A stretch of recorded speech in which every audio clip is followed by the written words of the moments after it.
านนี้ทางซ้ายเพื่อนพี่น้องสาธุเคารพไปหากันข้าพเจ้าในนามเป็นหน้าที่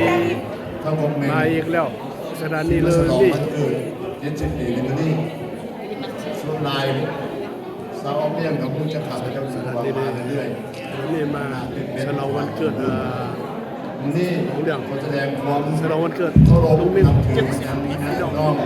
ทั้งฝ่ายหญิงฝ่ายภรรยาของหลานชายของข้าพเจ้าคือหลานสาวนี่เป็นวันประเสริฐเรื่องล่ำที่ได้ก้าวมาอยู่ที่ประเทศฝรั่งเศสนี้เป็นอายุของหลานชายของเมงเลยได้70 ปีพวกเขามาให้คว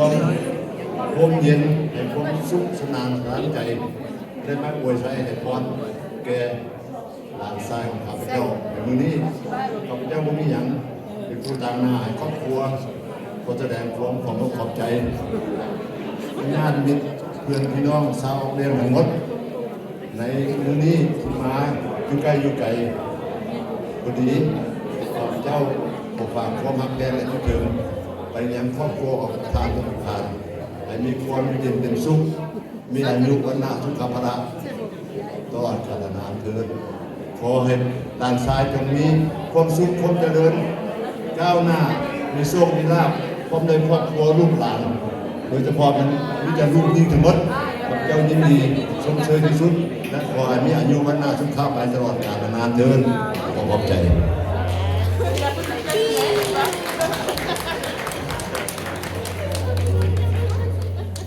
สบายดีผมเป็นพี่น้องครับแม่แล้วก็ลุงข้าพเจ้าพฤติกรรมหน้าไฟมันจะได้กินดอกไม้ได้เลยมันเป็นดาที่เป็นเสียเลย70 ปีเนาะโอ้ส่วนที่มาถึง70 ปีเนี่ยกับแนวนั้นก็บ่มีอย่างโบราณหรอกเพราะว่าเจ้าบุคคำบ่หมดที่ที่ผมหักคมแพงก็ให้เอาเมฆตรงนี้อายุวันนาสุขะอยู่กดร้อยปีมีความสุขความเจริญเอาขอขอบใจสุขดีตลอดสบายดีทั้งทุกเกียรติเจ้าของขอบใจอะไรทั้งพ่อแม่ไอ้แม่น้องขอขอบใจทุกคนที่เสียสละเวลามาในงานของพระเจ้าขอบใจเอาไปลูกสาวพกมาเบ้าเป็นภาษาฝรั่งจะหน่อยเพราะว่าเพื่อนมิตรฝรั่งกันมีลูกหลานกันมีเพื่อนฝรั่งหลายเอาภาษาฝรั่งเลยโอเค Bonsoir à tous. Donc, je me présente, je m'appelle Lou, pour ceux qui me connaissent. Et ceux qui me connaissent. Puis la fille aînée de mon papa, qui a aujourd'hui 70 ans, enfin, le 9 novembre, on a décidé de le faire pour lui parce que ça nous touchait à cœur, parce que cette année, papa est en santé très très fragile.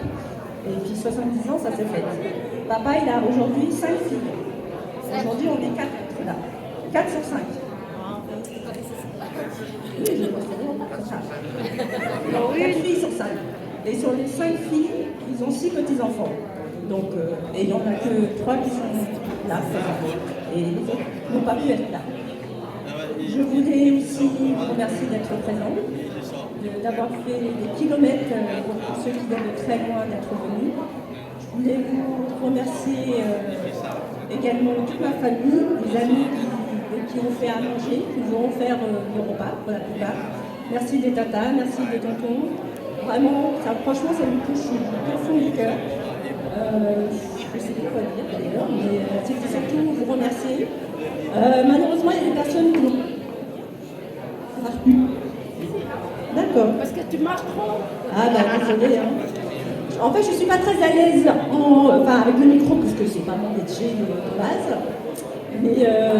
bon. Merci déjà à vous tous d'avoir pu être présents.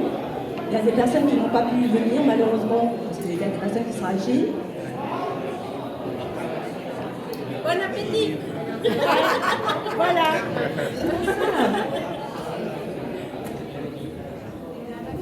Non mais j'ai pas fini encore. Il y en a qui ont faim. Tous ceux qui ont pu être là en fait et tous ceux qui ne sont plus là, malheureusement. Donc, et puis voilà. Donc sur ce, je vous souhaite un très bon appétit. Le repas a été fait par amour par mes tantes et mes oncles. Donc j'espère que vous allez apprécier. Et même si c'est pas bon, c'est pas grave, vous faites toujours que c'est bon. Bon appétit à vous.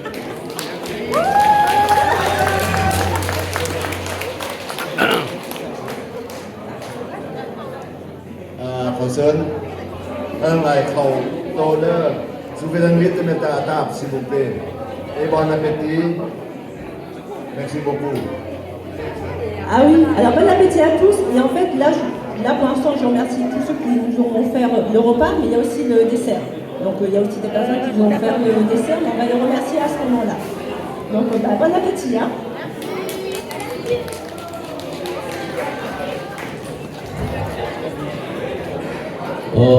เข้าเนาะ มื่อนี้เนี่ยแจ็คปีครับ ยังนุ่มอยู่เลยอีลิโบโกสกับกองเรื่องโอ้มันมอง เข้า il dit aujourd'hui c'est numéro 7 voilà โอ้ขอบใจเด้อหลายเด้อมองก็ให้ยืนยาว ขอขอบใจว่าทุกๆทางที่มีในงาน เซิร์นแซบเซิร์นแซบเด้อเซิร์นแซบเด้อเซิร์นแซบ มื่อนี้ก็เป็นตัวเมงนี่เรากับมิสซิโอซี เซิร์นแซบเซิร์นแซบ ยูนี่ไปเอาเสียงเพลงไปเอาสมุนมาใครอยากมาเสพมามวลกันขึ้นมาเด้อครับผมเรียกว่า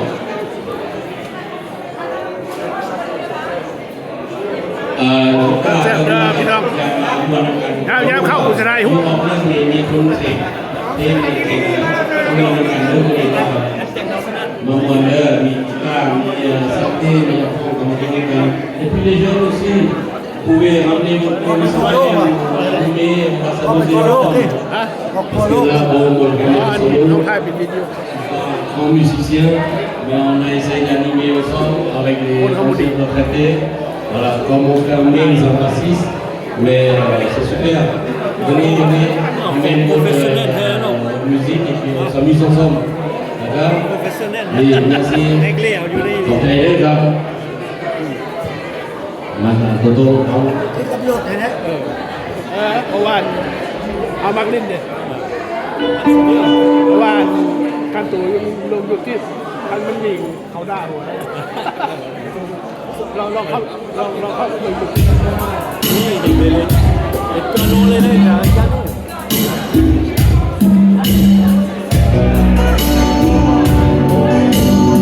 เข้าเลยเสิร์ฟ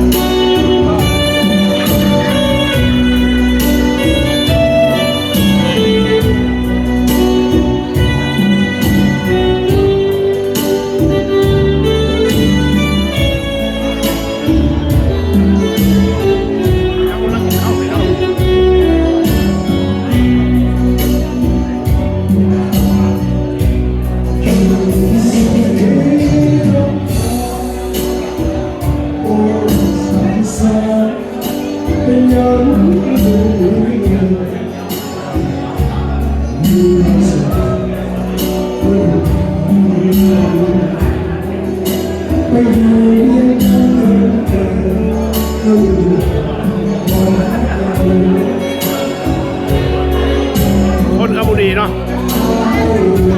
ฮะว่าอะไรแล้วขบุรีวัด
า